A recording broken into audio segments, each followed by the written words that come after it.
Hi guys, happy Wednesday. Today we're going to learn our last of our infinitives. It's called the Future Active Infinitive. And I wanted to actually start with a quick little review of one that we've done already. In grading your assignments, this is the one I'm seeing that we're missing the most often.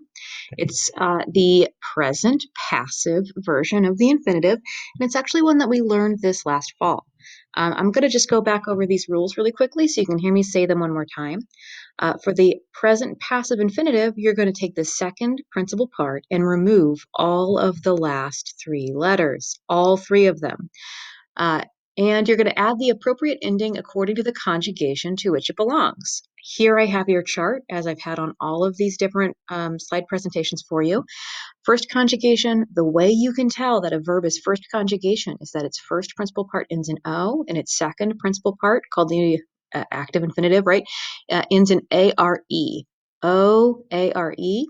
You take off the A-R-E and you add A-R-I. The one that's giving people the most trouble is the third and third I-O. For those, you follow the same exact technique. You take off all of the last three letters, so the E-R-E, and for both of these, you only add an I. So real quick, I'm going to show you some practice. These are taken from the worksheets we've done so far in infinitives, so you guys can look at some work that you might recognize. The first one is from our most recent work, sculpo, sculpere, O-E-R-E. If I go back, O-E-R-E, that's third conjugation. That means I'm going to take off all three letters from the infinitive, E-R-E, and I'm going to add an I, only an I. So the answer there is sculpi. Next one, moneo monere. That has EO and, most importantly, long mark ERE. You see that mark there? That's something I give you so that you can identify this conjugation.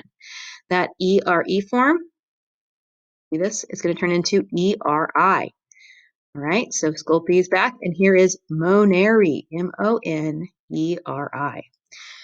The next one, identifico, identificare, O-A-R-E. That's first conjugation. So if I take off the A-R-E, I'm going to add A-R-I. And there you go, identificare. Traho, trahere. That's O-E-R-E, just like sculpo, sculpere, the very first example I have on here for you. If I take off the E-R-E, all I add for third conjugation is an I. So this becomes trahi. The next form here, eripio, eripere, I-O-E-R-E, that's called third I-O. And again, same process. Every time you take off all three of those last letters for the second principal part, E-R-E, and you only add an I. So eripi is correct here. Final one here, finio, finire, I-O-I-R-E. That's fourth conjugation. Again, you have that chart. You're going to have this slide presentation. You're going to have this video to look at, so you are able to go back and check that out. If you take off the I-R-E, you're going to add I-R-I, finire. So hopefully that's a good reminder and a little bit more practice for you on those before we move on to our new concept today. Today we're going to learn about the future active infinitive. And in fact, it's the last box we're going to fill on this chart. The future passive infinitive does exist, but you're not going to learn that until Latin 4. All right, future active. That's where those two lines meet, the x-axis and y-axis, right? Future and active.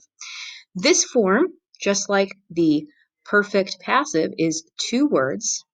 It's built from the fourth principal part. And if you remember us talking about you are the future, it's a really familiar process. On that fourth principal part, it's always going to end in US. You're going to take off the US and add you are US, right? Because you are the future. So that's going to be in the word. And then just like that perfect passive, you've got two words. The second word is just the word esse, E-S-S-E, simply done. The translation here is to be about to blank or to be going to blank, which is, again, also very much like that future active infinitive, if you remember it, about to blank or going to blank, right? So here, to get out of my presentation mode, excuse me. Here we go. Here is saluto, salutare, salutavi, salutatis, which means to greet. And we finally have the entire chart filled in, right? I've got the examples from our last weeks of notes and examples. And now our future active infinitive is on the board. Salutaturus esse. How did I do that? I went to the fourth principal part, salutatus. I took off the US and added you are US because you are the future, right? So salutaturus, essay. And it's to be about to, whatever that means. So here, to be about to greet. All right, awesome. So let's do a little example. Per usual, you guys have different worksheets. There are different examples in the feed, but everyone has the same first example. So that's one I'm going to work with you right now. Please make sure you're filling in these infinitive notes, even if you're just going to copy and paste them. Some people are making some really obvious mistakes that I think would be resolved if you had your notes in front of you. And I got to tell you, if you're turning in work that is full of mistakes and you don't have the notes, that's costing you points. You got the notes there. I can tell that you're working. I can tell that you're trying, but you just happen to be making some mistakes. To me, that means, hey, he's trying. He needs help. But if you're not even going to help yourself by putting those notes there, that's costing you points. Okay, so don't do that. All right, here we go. Our verb today is yakio, yakere, yeki, yaktus, means to throw. And because of the endings on the first and second principal part, I can tell that this is a third IO conjugation verb. But doesn't matter so much for this first box. The present active infinitive is literally just the second principal part. I copy it. You, in fact, can copy and paste it if you would like. No change at all. And it's the simple translation of to throw. Great. Now that passive form, I'm going to take off the ERE. As you guys know, as the practice we did at the beginning of this notes, we're going to take off that ERE form, whatever the last three letters are. And because this is third IO, I'm only going to add an I. That's it. That's the whole ball. And then I'm going to say to be thrown. Awesome. All right, the perfect active. The perfect active infinitive uses the third principal part, which is this form right here, yucky. Always cut off the I from the third PP. And I highlighted it, and then I just rewrote it. Here it is in the box. IEC, yuck, okay? I've taken off the I, and I'm going to add from your notes, as you know, ISSE, yekise. And this one means to have thrown. Easy.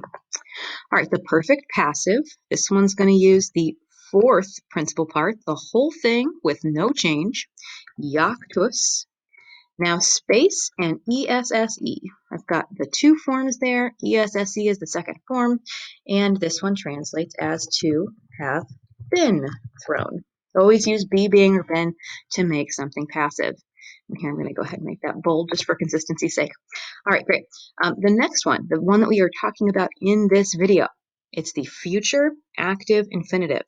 And if you go back to your notes, you're going to see here, bring this up for you, that it also uses the fourth principal part. You're going to take off the US, minus US, and you're going to add you are US, because you are the future. So, yacht is the US taken off. You are US is our new ending. Yacturus, space, ESSE. Yacturus essay. Simply done. All right, and the translation for this one is to be about to throw, or to be going to throw, if you like that better. All right, so easy peasy. I hope that you guys are finding success with this. Please reach out if you're not and you want to do some examples one-on-one. My office hours are every day from 9 to 10 a.m., and I'm happy to answer you through email or even set up a Zoom time if you need it.